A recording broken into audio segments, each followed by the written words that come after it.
Ako nga pala si Jose Wakisan. Ikwento ko sa inyo kung paano nagsimula yung Waki Moto Shop. Natatandaan ko noon since 2009.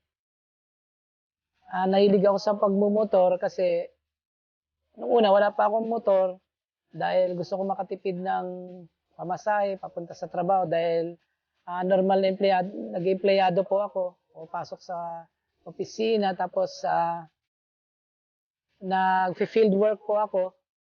So naisip ko para makatipid, bumili ako ng motor, doon ako nag-start na hilig sa motor, bumili ng kung ano yung makita kong accessories sa ibang motor, binibili ko. Ngayon, nilagay ko sa motor ko hanggang naisipan ko, bakit kaya hindi na lang ako na lang yung mismo yung magbenta. Kaya hinanap ko yung mga ibang mga motorcycle source, na spare parts and accessories.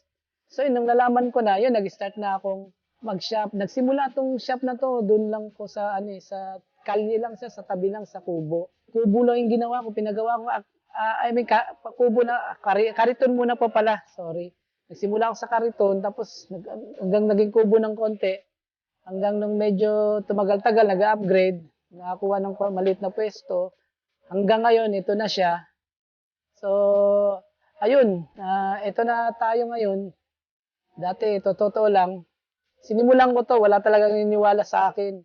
Kahit mismo siguro yung asawa ko hindi niniwala, pero hindi ako nawalan ng hindi ako nawalan ng loob para simulan yung pangarap ko na magkaroon ng business na ganito.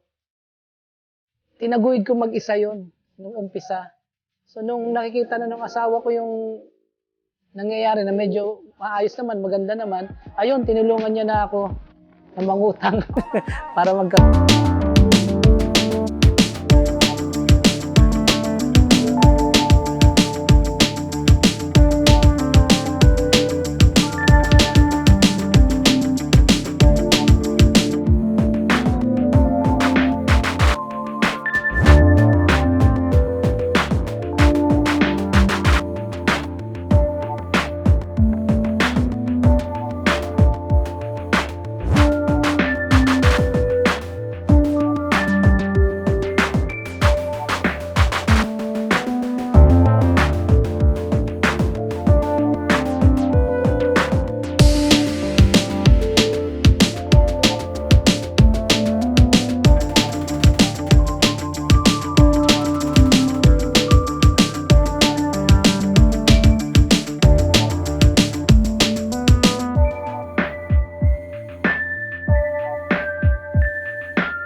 Bumili ng kahit na anong motorcycle parts and accessories, meron po kami. Ang Facebook account po namin ay Waki Moto Shop at GEW Moto Hub. Ako nga po si Alfe, ako yung bouncer dito sa Waki Moto. Tapos ko lang magkabit ng ball race dito sa Honda Beat FI. Pala si alias Bongski, ng Waki Moto Shop. Ay, ako nga pala si Brian, isa sa mekaniko ng Waki Moto Shop. Ako po si Marisa. Ako po yung tenderan nila dito sa Waki Moto Shop. Shoutout nga pala sa Waki Moto, pati kay Boss